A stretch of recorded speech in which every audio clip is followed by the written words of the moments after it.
Hello guys, welcome back to the channel and welcome back to elite wrestling. तो guys हमेशा की तरह है आज भी हम AEW कंपनी के बहुत ही बड़े और बहुत सारे अपडेट्स के बारे में बात करने वाले हैं। और गाइज आज इस वीडियो के अंदर हम जानने वाले हैं कि AEW कंपनी के बाहर जो जॉन मॉक्सली और निक केज का एक मैच हुआ है, तो उस मैच का रिजल्ट क्या निकला, हैंगमैन पेज का AEW कंपनी के वर्ल्ड हेवीवेट चैंपियनशिप के लिए नंबर 1 कंटेंडर बनने के ऊपर रिएक्शन क्या है। फाइनली इस वीक के AEW के रैम्पेज शो की व्यूअरशिप सामने आ चुकी है और AEW के डायनामाइट शो के टीवी टाइम चेंज को लेकर मेरे पास आपके लिए एक अपडेट है। तो गाइज ये सभी न्यूज रूमर और अपडेट जानने के लिए ये वीडियो एकदम आखिर तक देखना और ऐसे ही AEW कंपनी से रिलेटेड हर एक न्यूज रूमर और अपडेट और AEW कंपनी के हर एक शो का रिव्यू पाने के लिए हमारे चैनल को सब्सक्राइब करना मत भूलना। लेकिन गाइज अब ज्यादा देर ना लगाते हुए चलिए ये वीडियो शुरू करते हैं और सबसे पहले बात करते हैं इस वीक के AEW के रैम्पेज शो की व्यूअरशिप की और जानते हैं कि इस वीक के AEW के रैम्पेज शो की व्यूअरशिप क्या रही। तो गाइज अगर आपने हमारे चैनल के ऊपर कल हुए इस वीक के AEW के रैम्पेज शो का रिव्यू वीडियो देखा है तो आपको पता होगा कि हम इस वीक के AEW के रैम्पेज शो के ऊपर CM पंक और डेनियल ग्रासिया के बीच में एक बहुत ही बड़ा मैच देखने को मिला था। इस वीक के रैम्पेज शो के ऊपर लूचा ब्रोस भी एक्शन में थे और मैं ब्रायन केज और रिकी स्टार्स के बीच में एक बहुत ही बड़ा फिलाडेल्फिया स्ट्रीट फाइट देखने को मिली थी। लेकिन इस सब के बावजूद अगर यहाँ पर हम बात करें इस वीक के AEW के रैम्पेज शो की व्यूअरशिप की तो गाइज इस वीक के AEW के रैम्पेज शो की व्यूअरशिप इसके पहले हुए AEW के रैम्पेज शो के मुकाबले करीब 25% कम हो चुकी है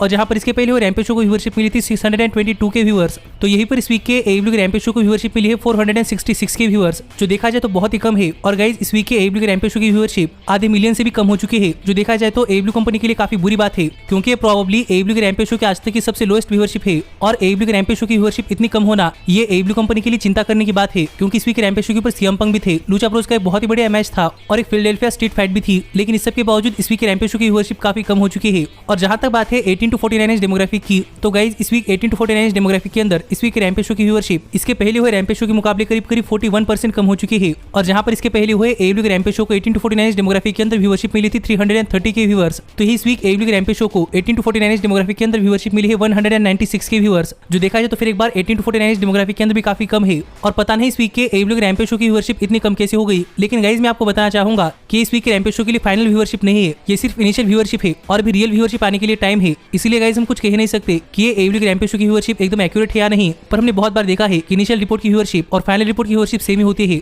तो देखना पड़ेगा कि जब फाइनली AEW के रैम्पेज शो की व्यूअरशिप सामने आती है तो ये व्यूअरशिप कितनी होती है और क्या हमें रैम्पेज शो के फाइनल व्यूअरशिप में भी इतना बड़ा ड्रॉप देखने को मिलता है या नहीं। और इस पर आपका क्या कहना है आप मुझे कमेंट कर बताइए। लेकिन जहां तक बात है मेरी तो गाइज टोनी खान ने WWE के स्मैकडाउन शो को चैलेंज कर दिया है और अब AEW के रैम्पेज शो की व्यूअरशिप इतनी कमा रही है, इसीलिए मुझे डर है कि कहीं नेक्स्ट वीक AEW के रैम्पेज शो WWE के स्मैकडाउन शो को रेटिंग से अंदर ना हरा पाए। पर देखते हैं कि इस वीक के रैम्पेज शो की फाइनल व्यूअरशिप क्या आती है और क्या नेक्स्ट वीक AEW का रैम्पेज शो अपनी व्यूअरशिप के अंदर कमबैक कर पाता है या नहीं। लेकिन गाइज अब हम आगे बढ़ते हैं और बात करते हैं हमारे अगली अपडेट की और जानते हैं कि इस वीक AEW डायनामाइट शो के ऊपर एक कैसीनो लैडर मैच के अंदर एक जोकर कार्ड के तौर पर रिटर्न कर ये कैसीनो लैडर मैच जीतकर AEW कंपनी के वर्ल्ड हेवीवेट चैंपियनशिप के लिए नंबर 1 कंटेंडर बनने के ऊपर एडम हैंगमैन पेज का रिएक्शन क्या आया है। तो गाइज अगर आपने हमारे चैनल के ऊपर इस वीक के AEW डायनामाइट शो का रिव्यू वीडियो देखा है तो आपको पता होगा कि हम इस वीक के AEW डायनामाइट शो के ऊपर एडम हैंगमैन पेज का AEW कंपनी का रिटर्न देखने को मिला है और हैंगमैन पेज AEW कंपनी का कैसीनो लैडर मैच जीतकर बन चुके हैं AEW कंपनी के वर्ल्ड हेवीवेट चैंपियनशिप के लिए नंबर 1 कंटेंडर। और हैंगमैन पेज के AEW कंपनी के वर्ल्ड हेवीवेट चैंपियनशिप के लिए नंबर 1 कंटेंडर बनने के बाद हाल ही में हैंगमैन पेज का एक बैकस्टेज इंटरव्यू लिया गया और हैंगमैन पेज के मैच जीतने के बाद टोनी शिवानी ने हैंगमैन पेज का एक बैकस्टेज इंटरव्यू लेते हुए हैंगमैन पेज को पूछा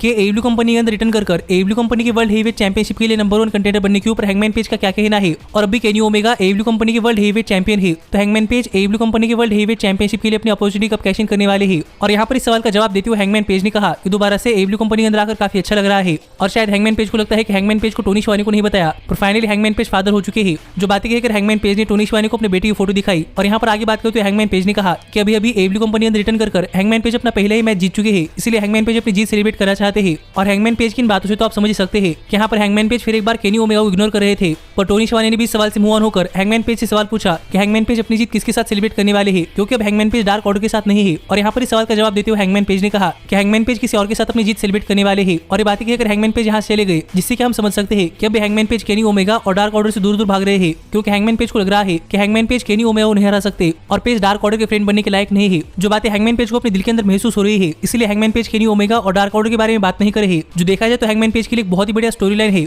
और गाइस सच में स्टोरी लाइन देखने के लिए मुझे बहुत ज्यादा मजा आ रहा है और मुझे भी देखना है कि हैंगमैन पेज अपनी अपॉर्चुनिटी कब कैश इन करते हैं और क्या हमें हैंगमैन पेज डार्क ऑर्डर के साथ रियूनाइट होते हुए दिखाई देते हैं या नहीं। और पेज ने तो नहीं बताया कि हैंगमैन पेज अपनी अपॉर्चुनिटी कब कैश इन करने वाले हैं, लेकिन मुझे ऐसा लगता है कि शायद हमें हैंगमैन पेज इस साल के ऑल आउट पेपर के ऊपर केनी ओमेगा को उनके AEW वर्ल्ड हेवीवेट चैंपियनशिप के लिए चैलेंज करते हुए दिखाई दे सकते हैं, जिसके ऊपर आपका क्या कहना है आप मुझे कमेंट कर बताइए। और ये भी कमेंट कर बताना मत भूलना कि क्या आप हैंगमैन पेज को AEW कंपनी का वर्ल्ड हेवीवेट चैंपियन बनता हुआ देखना चाहते हैं या नहीं। लेकिन गाइज अब हम आगे बढ़ते हैं और बात करते हैं हमारे अगली अपडेट की और जानते हैं कि हाल फिलहाल में AEW के डायनामाइट शो की टीवी टाइम चेंज को लेकर कौन सी बड़ी अपडेट सामने आ रही है। तो गाइज अगर आप बहुत पहले से यानी कि AEW के डायनामाइट शो की शुरुआत से AEW के डायनामाइट शो को फॉलो कर रहे हैं तो आपको पता होगा कि AEW के dynamite match show United states के टाइम के अनुसार वेंसडे को रात को 8 बजे आता है, जो कि टाइम डिफरेंस की वजह से हमें इंडिया के अंदर थर्सडे को सुबह 5:30 बजे देखने को मिलता है। और AEW के डायनामाइट शो की शुरुआत से ही यूनाइटेड स्टेट्स के अंदर वेंसडे नाइट AEW के डायनामाइट शो का प्राइम टाइम रहा है। पर इस सब के बावजूद भी हमें कई बार AEW के डायनामाइट शो का टीवी टाइम चेंज होता हुआ दिखाई दिया है, जो कि हर बार NHL या फिर NBA की वजह से होता था। और जब भी TNT नेटवर्क के ऊपर NBA के मैच होते थे, तब हमें AEW का डायनामाइट शो उनके रेगुलर टाइम यानी कि वेंसडे से शिफ्ट होकर फ्राइडे या फिर सैटरडे को देखने को मिलता था। और गाइस शायद अब हमें फिर एक बार इसी रीजन के चलते AEW के डायनामाइट शो के टीवी टाइम के अंदर चेंज देखने को मिलने वाला है,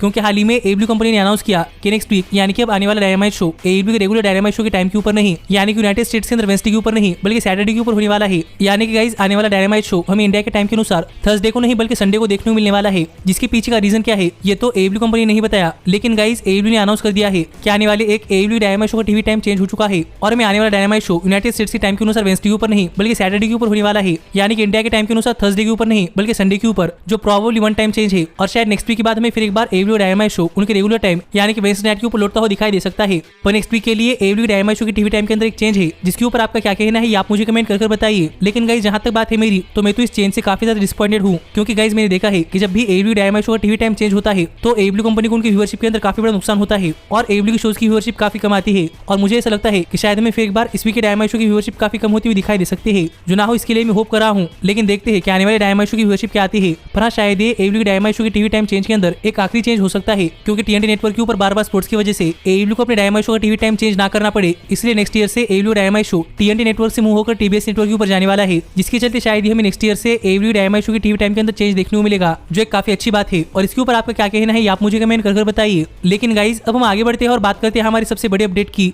और जानते हैं कि जब हाल ही में GCW कंपनी के ऊपर जॉन मॉक्सली और निक केज का मैच हुआ है, तो इस मैच का रिजल्ट क्या निकला। लेकिन गाइस अगर आपको नहीं पता तो मैं आपको बताना चाहूंगा कि जॉन मॉक्सली को AEW कंपनी के अंदर रेसल करते हुए एक परमिशन है कि जॉन मॉक्सली AEW कंपनी के साथ यूनाइटेड स्टेट्स के छोटे बड़े प्रमोशंस के अंदर जाकर रेसल कर सकते हैं। और इसीलिए जॉन मॉक्सली GCW कंपनी के अंदर गए थे और GCW कंपनी के अंदर जाकर जॉन मॉक्सली बन चुके हैं GCW वर्ल्ड हेवीवेट चैंपियन। लेकिन अगर आपको नहीं पता कि GCW कंपनी क्या है, तो गाइस मैं आपको बताना चाहूंगा कि GCW company game changer wrestling है, जो कंपनी अपने हार्डकोर मैचेस के लिए जानी जाती है। और इस कंपनी के अंदर लिटरली डेथ मैचेस होते हैं। और हाल ही में GCW कंपनी का एक शो हुआ है जिसका नाम था GCW फाइट क्लब, और इस शो के ऊपर जॉन मॉक्सली का मैच उनके ओल्ड राइवल यानी कि निक केज के अगेंस्ट था, जिन्हें आपने अगर AEW डायनामाइट शोज के ऊपर क्रिस जेरिको की labours of Jericho story line देखी है, तो आपने उन्हें क्रिस जेरिको को उनके सेकंड लेबर के अंदर फाइट करते हुए देखा होगा। और अगर आपने वहां पर निक केज को देखा है तो आप तो जानते ही होंगे कि निक केज कितनी खतरनाक रेसलर है। पर मुझे लगता है शायद ही आपको ये बात पता होगी कि निक केज और जॉन मॉक्सली की WWE कंपनी ज्वाइन करने से पहले से एक दूसरे के दोस्त थे, और मॉक्सली की WWE ज्वाइन करने से पहले जॉन मॉक्सली और निक केज एक दूसरे के काफी अच्छे दोस्त और काफी अच्छे राइवल्स भी थे। और फाइनली जब WWE कंपनी छोड़कर AEW कंपनी के साथ काम करते हुए जॉन मॉक्सली फिर एक बार जब GCW कंपनी के अंदर गए, तो वहां पर जॉन मॉक्सली को किसी और ने नहीं बल्कि उनके पुराने दोस्त और नए दुश्मन यानी कि निक केज ने एक मैच के लिए चैलेंज किया। और हाल ही में GCW फाइट क्लब के ऊपर ये मैच हो चुका है, जिस मैच के लिए स्पेशल गेस्ट कोई और नहीं बल्कि हार्डकोर लेजेंड यानी कि मिक फोली थे।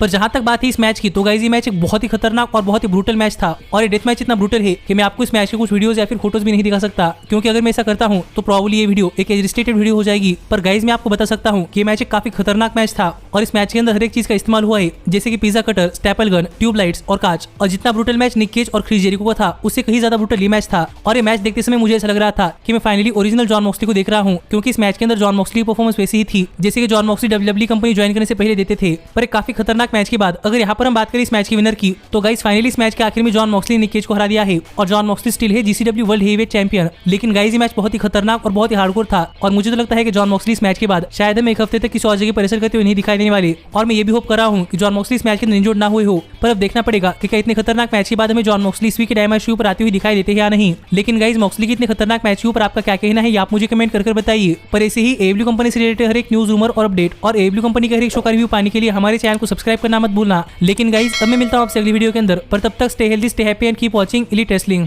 Hey, did you like that video? Click the screen for more.